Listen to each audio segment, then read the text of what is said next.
Welcome back to the movie recap. Today I'm gonna show you a 2006 horror film called The Breed. Spoilers ahead. Sit back, relax, and enjoy the video. The movie starts with a couple on a yacht. The woman says her partner is lost, while the man says he does not know exactly where they are. Suddenly, from all the sweet deeds, they find land in the middle of the sea. They stop on an island, and the girl decides to go straight to the forest while her boyfriend is still tying the yacht. The woman walks through the woods and stumbles through a metal gate. She sees a power or signal corporation, and so she shouts hello. When no one answered, she decided to go back and wander in the woods. Unfortunately, she hears creepy barking noises from the grass and feels scared. She runs and hides in a tree when suddenly, she gets dragged by something. Her boyfriend hears her shout and wonders where she is now, but she's covered in blood and still getting dragged. An aircraft is now flying through the sky filled with many youngsters. One is whining about going to an island party while there are school works. His brother says it's his responsibility, and the squad jokes. They have landed on a lake and see a lovely vacation house. They prepare as they organize their bags and things and tie the vehicle. The friends enter the home, and it's sweet. Everyone loves it. They tidy up the house that hasn't been lived on for ages. They explore excellent wines and whatnots. The friends are having a good time with some tequila and margarita. Meanwhile, the two brothers are going and bonding along outside the house. They go to the garage and see the old car.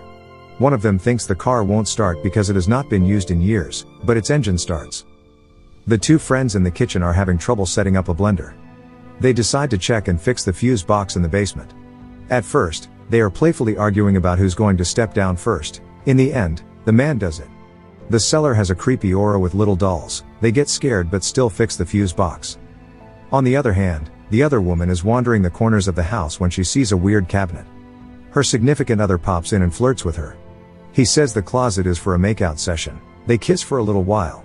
After a few minutes, they go to the roof and see his brother preparing a zipline rope. They go for an adventure and have some laughter. The other couple is having their reminiscence and friendly bond. They play, and one of them practices bow and arrow. While having fun, there are some weird noises on the grass. They turn their heads and see a beautiful and cute puppy. The night has come, and they are having fun at the camp and inside the house. In the kitchen, the man teases the dog that he's a cat person. Then, the dog growls at him. Another man says he shouldn't piss on the rug, or he's dead, and then the dog walks away. The woman, who's very close to the dog, feels the need to find him. They look for the puppy, and the giant dog jumps at the girl when they see him. It bites her all of a sudden without notice. The two return to the house, and he treats the girl's wound. They are talking about rabies and hoping she'll not get it. One of the friends says to take her to the hospital, but all of them say they should enjoy the vacation. The deep night has come, and all comes to sleep while the couple is cuddling. The man is in deep thinking about his childhood and the place where they're at. There was once a compound built for training dogs, and one of the dogs got rabies, and the compound took down. He thought all of the infected dogs were now dead, but he says after seeing the dog earlier, maybe some of them survived. On the other side, the man goes to the fridge and gets something. When he closes it, he startles because of the woman who was bitten. She says she cannot sleep, and the two make out. She suddenly bites his lip and then asks him to go away. She goes to the window and looks afar. The morning comes, and the friends wonder what they will do on that day. They are having breakfast, but the girl that's just got bitten is eagerly eating, saying she's still hungry. The boys go to a wander through the forest and maybe shoot some animals. The two brothers almost argue about women, but they keep on walking. At the house, the two girls are having fun in the lake. She asks the girl if she's okay because maybe the rabies is settling in. However, she says maybe it's because of making out with John. She also highlights that there is an adrenaline rushing inside her body, concluding she is okay.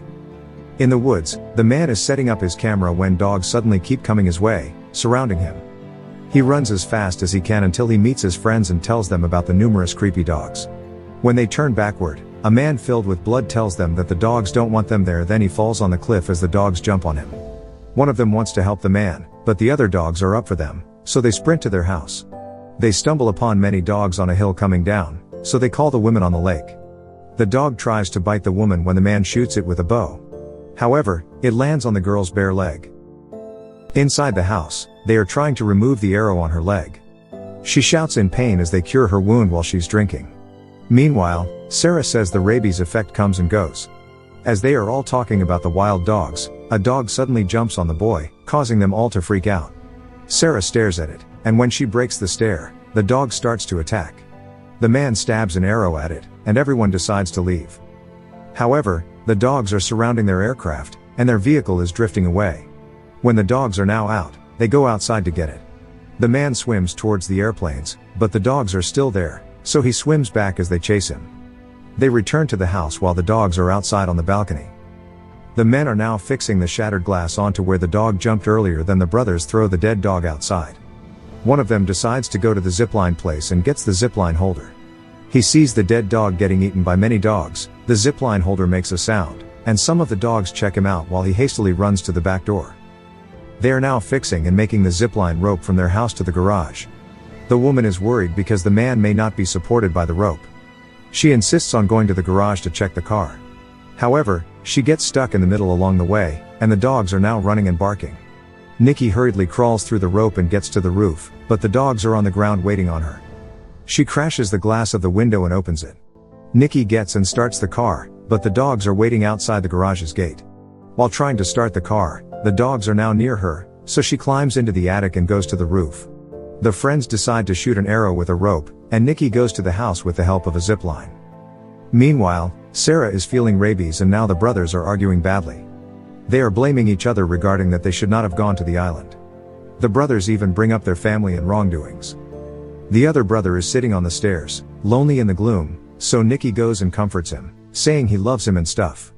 He then reminisces about their childhood filled with love and silly arguments. He blames himself because it's his idea to go to the island. Despite the creepy dogs and happenings, their friend still finds a way to have fun by playing music, but suddenly, the power goes off. He says he will fix the fuse box in the basement, and he already knows where it is and even highlights that he doesn't need help. He is now in the basement, has already turned on the fuse box, and even goes to get wine. However, the electricity goes off again, but he notices movement outside, so he investigates it by looking. All of a sudden, a dog growls and comes jumping into him. The brothers hear his shouts and now are coming to save him, but when they get there, he is already dead because the dog has bitten his neck. The dogs see them and climb to them. Fortunately, they eagerly close the basement door. In the living room, the dogs are now getting their way with the help of the softwoods. The ones they try to fix because of the shattered window. The dogs are angrily barking and eager to enter the house while Nikki and Sarah are panicking. They try to close the door by moving things, but it is not enough. With the brothers' suggestion, they decide to go to the attic. The girls prepare the stairs and the boys are fighting the dogs. One of them got bitten at the back of his shoulder, but they kept going up to the attic. When all of them have reached it, they pull the stairs and see plenty of dogs down their house. The girl gets frustrated as one of them gets bitten again while the dogs down there wander around their house.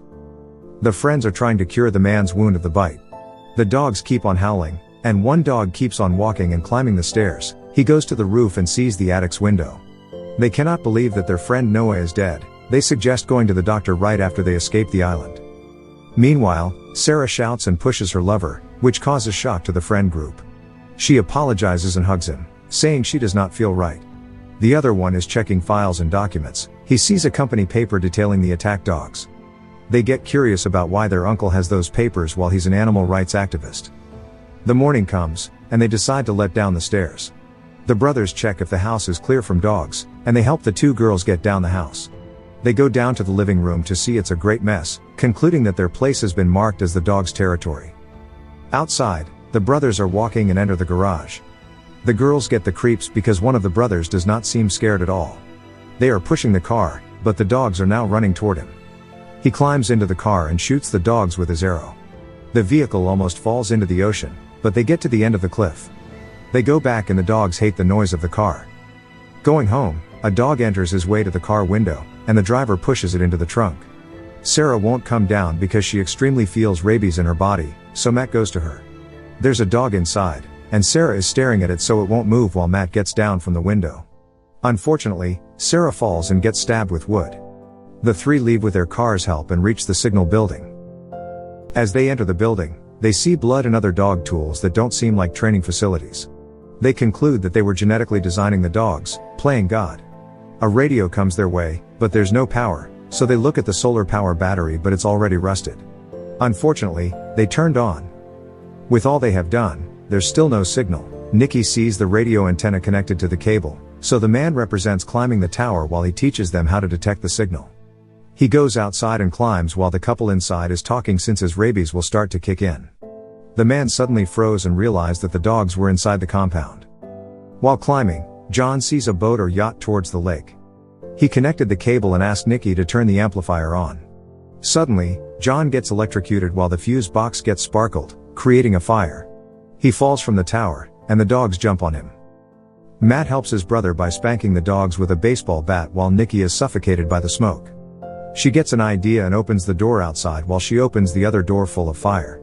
She turns on the gas and the whole building blows off, which causes the brother to panic. They think Nikki is dead and argues with each other when the dogs return, walking their way to them. John says he sees a boat near the lake and they should get off the island, while Matt wants to save Nikki. Almost eaten by the dogs surrounding them, a car approaches. It is Nikki. They find a way out of the compound and crash the metal fence of the building. Nikki rides the car furiously and even hits the bridge of the lake again. With this, the whole vehicle falls into the lake immensely. The dogs hear the sound and come running to them. The friends hurriedly swim their way to the boat, and John starts the boat. They are now on their way in the middle of the lake while the dogs are looking and staring at them. Amid the ocean, they all look tired, thinking about what will happen. They say they will find a doctor who can cure rabies caused by their bites. John says he needs to sleep while Matt walks to the boat and opens a closet. The movie ends with a dog barking from the door being opened. Thank you for watching. Subscribe for more videos like this to help the channel out. Have a nice day.